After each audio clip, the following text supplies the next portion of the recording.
You ever notice how well, pretty much every movie about a medieval battle or something, there's always that one castle, right? Yeah. Like massive walls, maybe a moat full of, well, Yeah. and you just know it's going to be a total bloodbath just to get close. Right. Those epic siege scenes. Exactly. That's what always comes to mind when I hear about Israel's Iron Dome. It's like this almost mythical shield supposed to stop anything. Yeah, it's been held up as this ultimate defense system. And remember back in April when they fended off all those attacks, everyone was calling it invincible?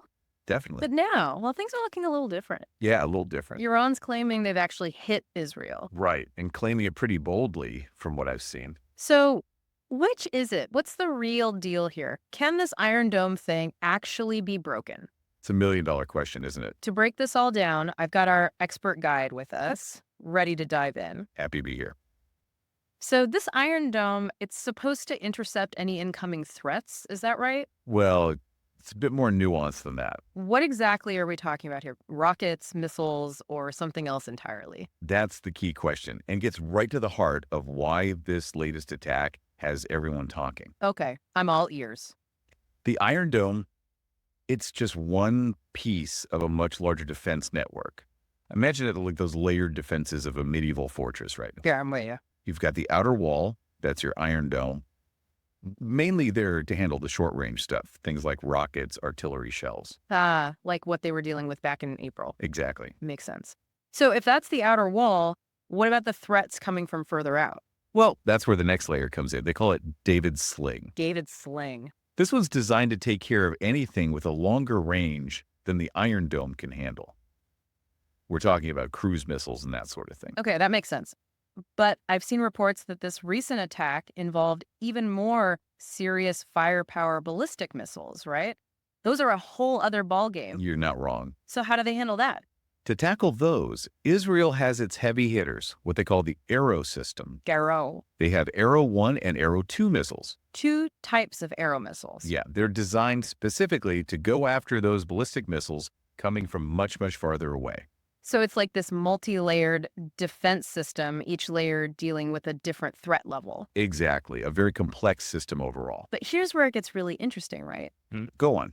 Even with all those defenses in place, Iran is out there saying they've hit their targets, boasting a 90% success rate with this latest attack. Right, a bold claim. But then you've got Israel saying, hold on, we shot most of those down, So we've got two very different stories. and somebody's not telling the whole truth. But what really caught my eye, there's definitely more physical damage this time around. It feels like something's fundamentally different. You're picking up on something important there. This isn't just about conflicting stories. It's about the type of attack and the scale. This wasn't just a repeat of April. Yeah, something feels different. What we're seeing suggests Iran deliberately switched tactics. And that's what we really need to unpack here. To figure out what this all really means. Exactly. Okay, so Iran switched tactics. What does that actually mean? What's different about this attack? Think about it like this. Those earlier attacks, it was like lobbing a soccer ball through the air. Yeah, pretty straightforward trajectory. Right. You can track it easily, see where it's going to land. Yeah. Ballistic missiles, totally different story. More like that perfectly thrown football. A spiral, you mean? Exactly. Goes way up high, covers a lot of ground fast, hard to intercept. And I'm guessing that makes it a lot tougher for a system like Iron Dome to handle. You got it. It's like trying to catch a bullet with a butterfly net. So walk me through this. How does a ballistic missile launch actually work? It's a two-part play. First, you've got that powerful initial thrust, launches it way up into the atmosphere, miles up. Wow, that's high. Then, as it starts to come back down, the missile actually splits apart. Splits apart. It releases the warhead, and that thing comes plummeting down at incredible speed. Okay, so that's a much faster projectile coming in at a much steeper angle. Makes it much harder for something like Iron Dome to even get a lock on it. Exactly. Plus, we're not just talking about any ballistic missiles here. Iran's got a few tricks up their sleeve, and this time they chose two in particular. Which were? They used the Shahab 3, which has a pretty decent range. Okay. But then there's the one that really has everyone on edge, the Fatah 1. Fatah 1. That one rings a bell. It's fast, fast. Fast doesn't even begin to describe it. We're talking hypersonic speeds here. Hypersonic. 5 times the speed of Get sound. out. Put that into perspective. Those drones they used back in April Yeah. took, what, the better part of a day to reach Israel? Something like that. A Fatah 1 missile. Yeah. 12 minutes. 12 minutes. That's terrifying. It is a serious game changer. So we've got speed, we've got this more complex trajectory. What else made this attack different?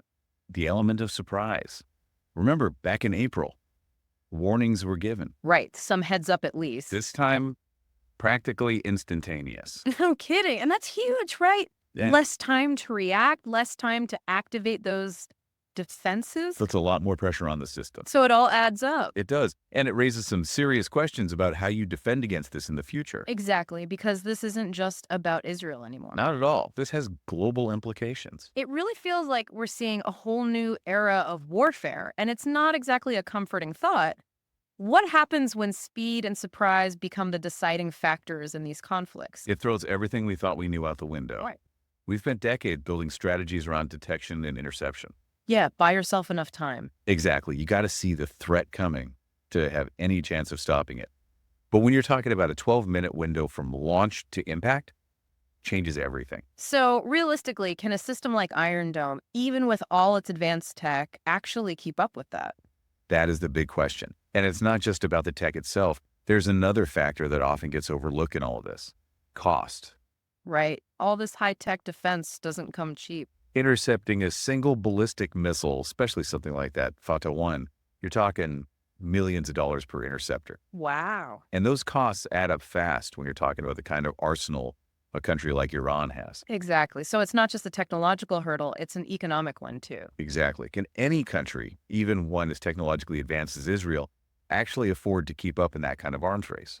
Feels like we're in uncharted territory, both tech-wise and strategically. We are, in many ways. So where does that leave us? This attack, regardless of how much damage it did or didn't do, it's a huge wake-up call. The old rules of warfare, they might not apply anymore. That's a chilling thought. It is, Sure. but it's something we have to confront. Because this goes way beyond just missiles and interceptors. We're talking about global power dynamics, about the choices countries make, the decisions that could lead to peace or to something far worse. And it all comes back to this. If something like the Iron Dome, a system that was seen as almost unbeatable, if that can be challenged, what does it mean for the rest of us? It's a question that should give everyone pause. What does it mean for the future of global security? These are the questions we need to be asking as we move forward. And I think that's a good place to leave it for today.